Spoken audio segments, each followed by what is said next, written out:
नमस्ते, greetings. Study and crack with Vaishnavi Salve में आपका स्वागत है। आज की वीडियो में night of the scorpion Nissim Ezekiel द्वारा लिखी गई इस पोएम के माध्यम से हम इंग्लिश ग्रामर के फिगर्स ऑफ स्पीच इस कंसेप्ट के बारे में कुछ एग्जांपल्स देखने वाले 7 से 8 एग्जांपल्स हम देखेंगे। ठीक है, so basically figures of speech को हिंदी में अलंकार बोला जाता है। देखो, जिस तरह कोई भी इंसान अलंकार ऑर्नामेंट्स पहन के उस इंसान की खूबसूरती बढ़ जाती है, उसी तरह जब आप आपके शब्दों में, आपके लैंग्वेज में फिगर्स ऑफ स्पीच या अलंकार का प्रयोग करते हो तो आपकी भाषा और ज्यादा प्रभावशाली हो जाती है। ठीक है, जो भी रीडर हो या लिसनर हो उसके ऊपर उन शब्दों का ज्यादा इम्पैक्ट पड़ता है। ये किस तरह होता है, क्या एग्जाम्पल्स होते हैं फिगर ऑफ स्पीच के, वो आज की वीडियो में हम देखेंगे। बट कभी भी किसी भी पोएम की बारे में पढ़ने से पहले उसके पोएट की बैकग्राउंड इंफॉर्मेशन होना बहुत ज्यादा जरूरी है। इसका रीजन ये है कि आपको पता चलता है कि कौन से टाइम के दौरान ये पोएम लिखी गई थी, प्लस क्या ऐसे सिचुएशंस रहे होंगे जिसकी वजह से पोएट के थॉट प्रोसेस को इन्फ्लुएंस किया गया होगा एंड ऑल, आपको एक आइडिया मिल जाती है। ठीक है, तो पहले थोड़ा निज़िम इज़ेकियल के बारे में जान लेते हैं। निज़िम इज़ेकियल का जन्म बॉम्बे में एक इंडियन जूइश फैमिली में हुआ था। उनके दोनों पेरेंट्स एजुकेटर्स रहे हैं। उनके जो फादर थे वो बॉटनी और जूलॉजी के प्रोफेसर रह के बहुत सारे कॉलेजेस में प्रिंसिपल रहे हैं। प्लस उनकी माता जी ने खुद एक स्कूल स्टार्ट करके उसी स्कूल की वो प्रिंसिपल रह चुकी है। सो इससे आपको एक बैकग्राउंड इंफॉर्मेशन के बारे में आपको एक आइडिया आ जाती है कि काफी पढ़े लिखे पेरेंट्स के घर में निज़िम इज़ेकियल का जन्म हुआ था। तो आपको एक आइडिया आ सकती है कि ओके, तो यहाँ पे एजुकेशन का इंपॉर्टेंस होगा इनके घर में। सो सुपरस्टिशन, अंधविश्वास जैसी चीजों को ज्यादा इंपॉर्टेंस नहीं दिया गया होगा इनकी अपब्रिंगिंग में। ठीक है, और पोएम की शुरुआत करने से पहले पोएम की थोड़ी बैकग्राउंड इंफॉर्मेशन देती हूँ। नाइट ऑफ द स्कॉर्पियन, ये जो पोएम निज़िम इज़ेकियल ने लिखी है, ये उनकी निजी लाइफ, उनकी लाइफ के एक एक्सपीरियंस के बारे में है कि एक ऐसी रेनी नाइट थी जिस दिन उनके घर पे एक स्कॉर्पियन आके उनकी माताजी के टो को बाइट करके चला गया। तो उस इंसिडेंट के बाद क्या हुआ, what was the pain his mother was suffering, कौन कौन से लोग उनके घर पे आए, क्या सिचुएशन हो रहा था, how his father reacted, how the mother was reacting, इन सारी चीजों के ऑब्जर्वेशंस को इस पोएम में लिखा गया है। सो निज़िम इज़ेकियल ने ऑब्जर्वर के माध्यम से इस कविता को लिखा है। ठीक है, और एक चीज, ये पोएम दो पहलुओं पे ज्यादा एम्फोसाइज करता है। एक है सुपरस्टिशन और दूसरा है एक माँ का अपने बच्चों के प्रति प्यार। तो इन दो भावनाओं को के ऊपर भी हम फोकस करेंगे। ये एक फ्री वर्स पोएम है, मतलब कहीं पे भी आपको राइमिंग नहीं मिलेगी क्योंकि आपको एक स्टोरी बता रहा है। ठीक है, तो पोएम की शुरुआत करते हैं। सबसे पहले वो बोलते हैं, I remember the night my mother was stung by a scorpion, 10 hours of steady rain had driven him to crawl beneath a sack of rice। तो बेसिकली यहाँ पे पोएट ये बता रहे हैं कि मुझे वो रात बहुत अच्छे से याद है कि जिस दिन मेरी माता जी को एक स्कॉर्पियन आके बाइट करके चला गया था। 10 घंटे कंटिन्यूस बारिश हो रही थी जिसकी वजह से वो उनके घर में एक राइस के सैक के नीचे, एक राइस के गोनी के नीचे आके छुप गया था। कौन? Scorpion. Parting with his poison, flash of diabolic tail in the dark room, he risk the rain again. तो यहाँ पे बेसिकली पोएट क्या बताना चाह रहे हैं कि एक बार अपने पॉइजन को उनके मॉम के बॉडी में ट्रांसफर करने के बाद वापस वो टेल फ्लैश करते हुए उस अंधेरे रूम में वो वापस स्कॉर्पियन बाहर जाने के लिए निकल गया, बारिश में जाने के लिए निकल गया। बट इन शब्दों को उन्होंने कैसे यूज किया मैं आपको बताती हूँ। पार्टिंग विथ हिज पॉइजन, पी, यहाँ पे एक लेटर बार बार रिपीट हो रहा है। ठीक है, जब आप बोलते हो इस फ्रेज को पार्टिंग विथ हिज पॉइजन, तो जब कोई भी एक लेटर, कोई भी एक वर्ड, कोई भी एक साउंड बार बार अगर रिपीट होता है, उस चीज को हम बोलते हैं एलिट्रेशन। ये पहला फिगर ऑफ स्पीच आप पढ़ रहे हो, parting with his poison. Flash of his diabolic tail, diabolic का मतलब होता है शैतानी। ठीक है, यहाँ पे इन्होंने क्या किया है, देखो टेल तो एक नॉन लिविंग थिंग होती है, पूंछ एक नॉन लिविंग थिंग होती है, बट यहाँ पे उस टेल को एक इंसानी भावना दी गई है, शैतानी। जैसे अगर मैं आपको बोलूं फ्रेंडली अर्थ, तो फ्रेंडली अर्थ एक नॉन लिविंग थिंग है, बट यहाँ पे फ्रेंडली मैंने उसको एक ह्यूमन क्वालिटी दे दी। तो ऐसा फिगर ऑफ स्पीच जहां पे आप किसी नॉन लिविंग थिंग को एक इंसानी क्वालिटी की तरह इंसानी क्वालिटी ऐड करते हैं, उसको हम बोलते हैं पर्सोनिफिकेशन। तो ये दूसरा अलंकार हुआ। तो यहाँ पे टेल को क्या बोले हैं? डायबोलिक। डायबोलिक मतलब devilish. In the dark room, he risk the rain again, risk the rain again. देखो रेन एक नॉन लिविंग थिंग है, पर यहाँ पे क्या बोला है, रिस्क में डाल दिया रेन को। तो नॉन लिविंग थिंग को एक इंसानी क्वालिटी दे दी, वापस से एक पर्सोनिफिकेशन भी हो गया। लेकिन इस फ्रेज में र आर आर 2 बार रिपीट हो रहा है, तो अगेन ये एलिट्रेशन का एग्जाम्पल है। तो अभी तक पोएट ने हमको क्या बताया कि उनके घर पे एक रात उनको अच्छे से याद है, जब एक स्कॉर्पियन उनके घर पे आया था, उनकी मॉम को बाइट किया। कब वो घर पे आया, जब 10 घंटे की कंटिन्यूस बारिश हुई और वो स्कॉर्पियन एक राइस की गोनी के नीचे छुप गया। अभी स्कॉर्पियन ने बाइट करने के बाद वो अपनी डायबोलिक शैतानी टेल उस अंधेरी रूम में दिखाते हुए वापस बारिश की तरफ निकल गया। जैसे ये हुआ, क्या हो गया, peasants came like swarms of flies and buzzed the name of O God 100 times to paralyze the evil one. तो यहाँ पे पोएट बता रहे, जैसे ही वो स्कॉर्पियन बारिश की तरफ निकला, बहुत सारे पीसेंट्स मतलब किसान घर पे आए। अभी आप मुझे बताओ, इससे आपको एक चीज पता चलती कि ओके, ये जब बारिश वाली रात वाला इंसिडेंट चल रहा है, ये किसी गांव में उनका घर है। और यहाँ पे पीसेंट्स के आने को किस चीज के साथ कंपेयर किया गया है, जैसे मक्खियों का एक झुंड आ रहा है। तो यहाँ पे जब आप दो चीजों को डायरेक्टली कंपेयर करते हो, पीसेंट्स लाइक स्वॉर्म्स ऑफ फ्लाइज, उसको हम बोलते हैं, इस अलंकार को हम बोलते हैं सिमिली। सिमिली में आप दो चीजों को डायरेक्टली कंपेयर करते हो। जैसे मैं अगर बोलूं, सपोज मैं किसी एक रेस्टोरेंट गई, ठीक है, और वहां का जो खाना था, उस खाना खा के मुझे हेवन की याद आ गई। तो अगर मैं बोलूं this food taste like heaven, या this experience is like heaven, तो उस एक्सपीरियंस को मैं हेवन स्वर्ग के साथ कंपेयर कर रही हूँ, डायरेक्ट कंपैरिजन, तो मैं यहाँ पे सिमिली यूज कर रही हूँ। या फिर अगर अब मैं बताऊं कि सपोज कोई एक इंसान है जो ऐश्वर्या राय जितना खूबसूरत है, so I say that person looks as beautiful as Aishwarya Rai. तो जब भी मैं एज, लाइक, ऐसे वर्ड्स का उपयोग करती हूँ, इसका मतलब यहाँ पे सिमिली है, डायरेक्ट कंपैरिजन हो रहा है। एंड बज the name of God 100 times, बज, हिस, बैंग, बूम, ये जो वर्ड्स है, जो साउंड का फीलिंग आपको ये करते हैं, उसे हम बोलते हैं ओनोमेटोपोइया। ठीक है, so onomatopoeia is a type of a figure of speech जो साउंड का इंडिकेशन देता है। तो ये लोग आ गए, ठीक है, जैसे मक्खियों का झुंड, और ये किसान आके भगवान का नाम लेने लगे बज करके। कैसे? 100 टाइम्स। एक्चुअली इन्होंने 100 बार लिया नहीं होगा, बट उस चीज का इंपैक्ट डालने के लिए पोएट ने बोला है 100 टाइम्स। तो ये एग्जैजरेटेड स्टेटमेंट हो गई। जैसे मैं अगर आपको बोलूं मैं 100 दिनों में करप्शन खत्म करके दिखाऊंगी, ये एक एग्जैजरेटेड स्टेटमेंट हो गया, 100 दिन। ठीक है, सो इसे हम बोलते हैं हाइपरबोल। सो हाइपरबोल एक एग्जैजरेटेड स्टेटमेंट होता है, इसका लिटरल मीनिंग नहीं लेना, आपको बस उसकी भावना समझनी है। ठीक है, ये बहुत बार बोला गया है। To paralyse the evil one. अभी ये क्या किसान कर रहे, जो किसान आए भगवान का नाम लेने लग गए और ये प्रे करने लग गए कि जो वो स्कॉर्पियन था वो पैरालाइज्ड हो जाए, रुक जाए कहीं पे। पर यहाँ पे स्कॉर्पियन को डायरेक्ट एक वर्ड यूज किया है, द इविल वन, उस शैतान को। ऐसे नहीं यूज किया गया है कि to paralyse the scorpion who is like a evil one, और to paralyse the scorpion who behaved as a evil one. यहाँ पे कंपैरिजन नहीं किया गया, डायरेक्ट बोल दिया गया स्कॉर्पियन इविल वन है। तो जैसे अगर मैं वो खाना खा रही हूँ या जो मैं एक्सपीरियंस कर रही थी, पहले मैंने क्या बोला था, this is like haven. Rather than saying this is like haven, अगर मैं बोल रही हूँ दिस इज हेवन, मतलब मैंने एक हिडन कंपैरिजन किया डायरेक्टली बोल के। तो जब जब दो चीजों को डायरेक्टली उसको मिक्स करके बोलते हैं, उसको हम बोलते हैं मेटाफर। देखो यहाँ पे स्कॉर्पियन और अगर आप बोलोगे शैतान, दो अलग अलग लोग हैं, पर दोनों में एक चीज क्या कॉमन है, शैतान भी परेशान करता है, स्कॉर्पियन ने भी यहाँ पे परेशान कर दिया। तो इसके लिए पोएट ने क्या किया, डायरेक्टली शैतान का वर्ड स्कॉर्पियन से रिप्लेस कर दिया। तो ये हो गया मेटाफोर।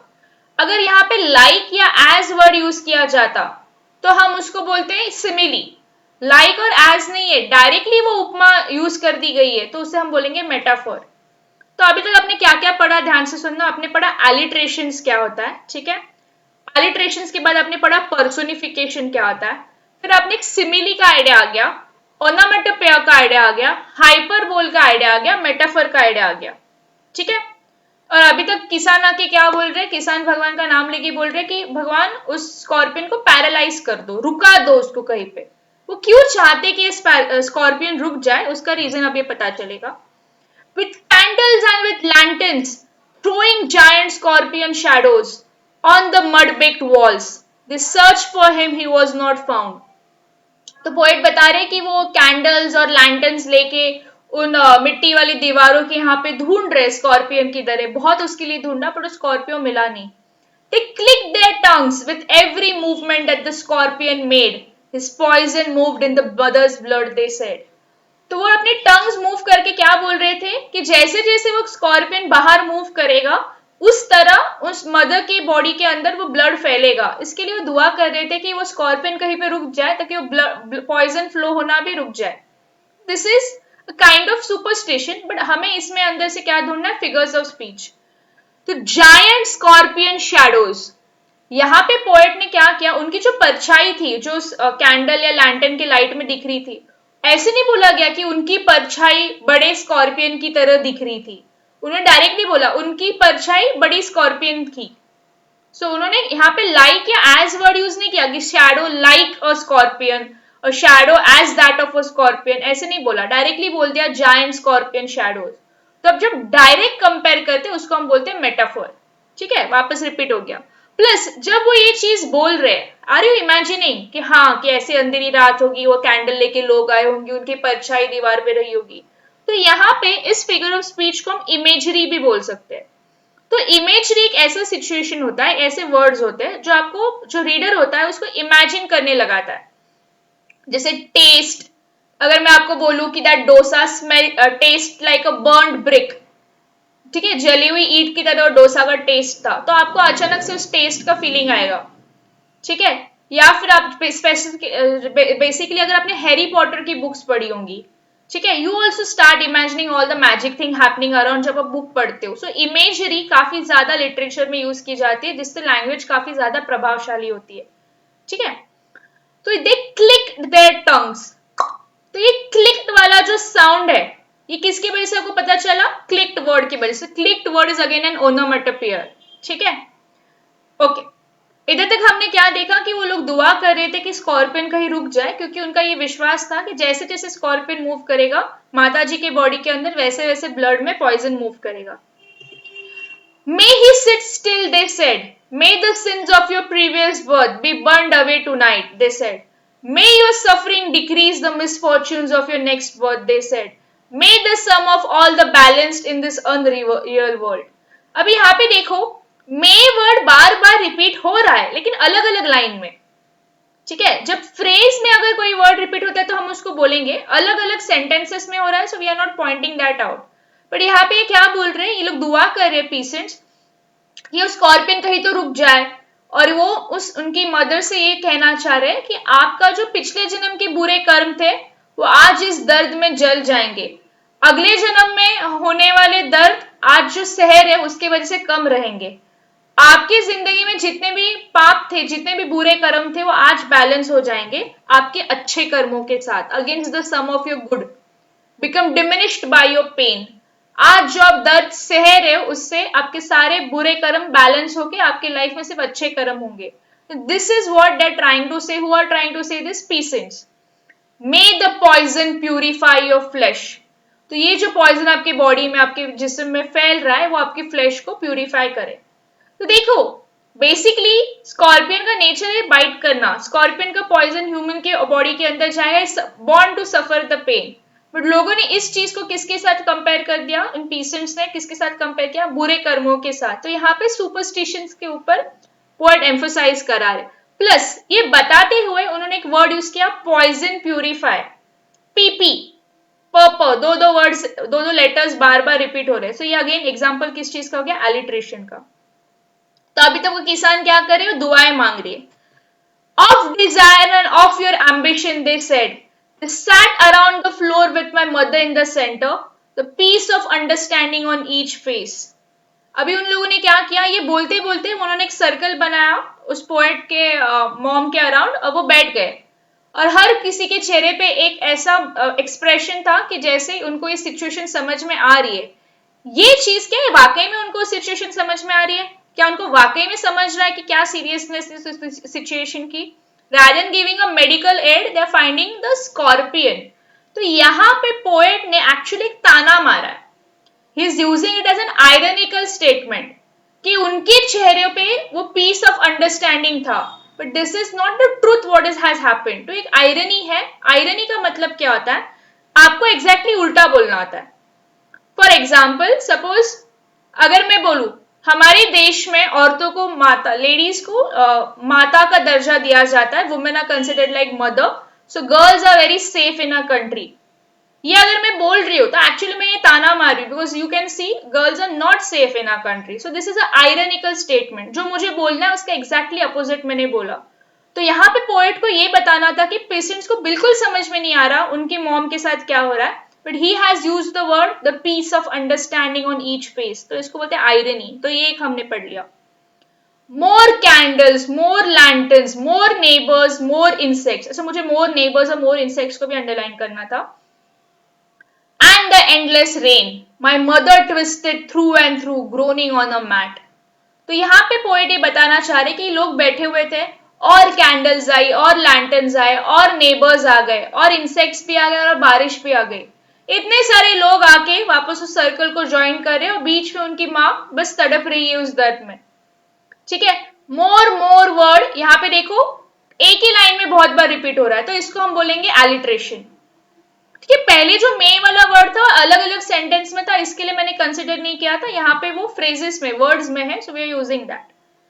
ठीक है, तो अभी तक हमने क्या क्या देखा है? हमने देखा मेटाफर क्या होता है, जिसमें आप डायरेक्टली वर्ड को यूज करते हो। लाइक या एज यूज करोगे तो सिमिली हो जाएगा, इमेजिन करोगे तो इमेजरी हो जाएगा, क्योंकि अभी इमेजिन करो ना इतने सारे लोग आ रहे। अगर आपको एग्जैक्टली उल्टा बोलना है तो आयरनी वर्ड हो जाता है। ठीक है, साउंड प्रोनाउंस करना है तो ओनोमेटोपोइर होता है। नॉन लिविंग थिंग को अगर ह्यूमनली फीलिंग दोगे तो पर्सोनिफिकेशन होगा। और एक वर्ड, एक लेटर या एक साउंड अगर बार बार रिपीट हो रहा है तो उसको हम एलिट्रेशन बोलते हैं। आगे बढ़ते हैं। तो अभी तक क्या हो रहा है, बहुत सारे लोग आ रहे हैं पोएट के मॉम के अराउंड बैठ के, they are just saying this my father. अभी पोएट का ध्यान पीसेंट से हटके उनके पिताजी की तरफ गया है। स्केप्टिक रैशनलिस्ट, स्केप्टिक का मतलब ऐसा होता है कि इंसान कि अगर आप उसको यही बताओ कि ये बात सच है, वो इमीडिएटली आपके ऊपर विश्वास नहीं रखेगा, he will be doubtful. Rationalist का मतलब ये होता है कि ऐसे लोग जो बेसिकली रिसर्च या प्रूफ पे विश्वास रखते हैं रैदर देन रिलीजियस एक्सक्यूजेस। ठीक है, तो यहाँ पे पोएट बता रहा है मेरे पिताजी एक स्केप्टिक और रैशनलिस्ट। अगर आपने बैकग्राउंड इंफॉर्मेशन पढ़ी है तो आपको भी पता है कि हाँ ये तो बॉटनी के प्रोफेसर रहे, तो ऑब्वियसली होंगे स्केप्टिक और rationalist. Trying every curse and blessing, powder mixture herb and hybrid. तो अभी ये बता रहे कि मेरे पिताजी ऐसे हैं जो किसी भी चीज पे विश्वास नहीं रखते, वो हर चीज को ट्राई कर रहे, हर बीमारी हर दवाई, हर ब्लेसिंग, हर पाउडर। तो ये हो गया आयरनी। ये बेसिकली पोएट ने उल्टा वर्ड यूज कर दिया कि यहाँ पे अगर ये स्केप्टिक और रैशनलिस्ट वाकई में होते तो हर चीज को ट्राई नहीं करते, वो प्रूफ मांगते, बट यहाँ पे उल्टा हो रहा है। हर्ब एंड हाइब्रिड, इस वर्ड में देखो एच एच ह बार बार रिपीट हो रहा है, सो एलिट्रेशन। तो वो पिताजी बेसिकली स्ट्रेस में थे because his wife was bitten by a scorpio, वो हर चीज ट्राई करे, तब उनका सारा स्केप्टिज्म रैशनलिज्म चला गया था। He even poured a little paraffin, paraffin क्या होता है, एक ऐसा ऑयल जो दिया जलाने में, अर्दन लैम्प जलाने में यूज किया जाता है। He even poured a little paraffin, who is he, the father, upon the bitten toe and put a match to it. उन्होंने ऑयल पोर करके उसको जला दिया। I watched the flame feeding on my mother. देखो, flame मतलब जो जोत होती है वो एक नॉन लिविंग थिंग है, but feeding on my mother, वो मेरी मॉम के ऊपर खाना खा रही है, फीड कर रही है, ये क्या हो गया, नॉन लिविंग थिंग को ह्यूमनली क्वालिटी दे दी, तो इसको हम पर्सोनिफिकेशन भी बोलेंगे। Plus flame feeding, F F repeat हो रहा है, एलिट्रेशन। तो फादर ने क्या कर दिया, ऑयल पोर करके मैच स्टिक लगा दी, फ्लेम जलने लगी मॉम के टो के ऊपर। I watched the holy man perform his rites to tame the poison with an incantation. तो अभी देखो, अगर फादर वाकई में रैशनलिस्ट होते तो घर पे होली मैन नहीं होता, पर यहाँ पे होली मैन है, मतलब वो रैशनलिस्ट आयरनी के तौर पे यूज किया गया है। तो टेम द पॉइजन, टेम किसको करते हैं, टेम मतलब कंट्रोल करना। आप यूजुअली पेट्स को टेम करते हो, बट यहाँ पे एक नॉन लिविंग थिंग पॉइजन को टेम करने की बात की गई है, वापस पर्सोनिफिकेशन। ठीक है, आफ्टर 20 आवर्स, ये इतनी लंबी रात थी, इतने सारे लोग आके गए, फादर ने क्या क्या किया, टो जल गया, ये 20 घंटे तक ये चलता गया, उसके बाद जहर का असर कम हो गया। And my mother only said, thank God the scorpion picked on me and spared my children. तो पोएट ये बताना चाहता है कि इतनी सब चीजें होने के बाद उनकी मॉम ने सिर्फ क्या बोला कि थैंक गॉड कि वो स्कॉर्पियन ने मुझे बाइट किया और मेरे बच्चों को स्पेयर कर दिया। ठीक है, सो आई होप आपको इस पोएम का एक थोड़ा आइडिया आ गया होगा और कहाँ पे एक बेसिक कुछ फिगर्स ऑफ स्पीच 7 से 8 भी आप किसी भी पोएम में ढूंढ के निकालते हो, बहुत ज्यादा अच्छे होते हैं। इससे भी ज्यादा आप ढूंढ सकते हो, this are more than enough. ठीक है, और भी अगर आपको कुछ डाउट हो तो please let me know. Thank you and please like share and subscribe study and crack. And remember, this poem is all about superstition and the beautiful bond within a mother and her children. ठीक है, thank you.